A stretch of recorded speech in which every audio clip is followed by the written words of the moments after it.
Office সময় পরিবর্তন হয়েছে। জনপ্রশাসন মন্ত্রণালয় থেকে প্রস্তাবটা নেওয়া হয়েছিল যে এখন আপনারা জানেন 9টা থেকে 4টা পর্যন্ত অফিস সময় ছিল, সেটা আমরা 2022 সালে বোধহয় করা হয়েছিল, আমার যদি মনে পড়ছে 22 সালে থেকে এটি করা হয়েছিল। আজকে ক্যাবিনেট এটা আলোচনা করে 9টা থেকে 5টা পর্যন্ত পুনর্নির্ধারণ করেছে। রোববার থেকে বৃহস্পতিবার 9টা থেকে 5টা, শুক্র এবং শনিবার বন্ধ থাকবে। তবে মাঝখানে রোববার থেকে বৃহস্পতিবার পর্যন্ত মাঝখানে 1টা থেকে 1:30টা পর্যন্ত নামাজ এবং মধ্যাহ্ন যে 9টা থেকে 5টা আমরা 8 ঘন্টা কাজ করব। আমরা 5টা 40 ঘন্টা আমাদের কাজ করতে, আমরা তার আগে 35 ঘন্টা কাজ করতাম। সেটি আমরা বিশেষ ব্যবস্থা ছিল, আমরা মূল অবস্থানে আবার চলে আসলাম। এটা বলে উত্তরটা দিচ্ছি আমি।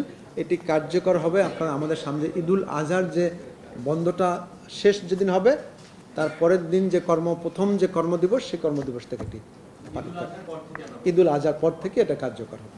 ঢাকাস্থ সোহরাওয়ার্দী উদ্যানে স্বাধীনতা স্তম্ভ নির্মাণ প্রকল্পের আওতায় আপনারা জানেন যে ওইখানে যে থানাটা আছে, একটু থানাটা স্থানান্তর করা দরকার ছিল।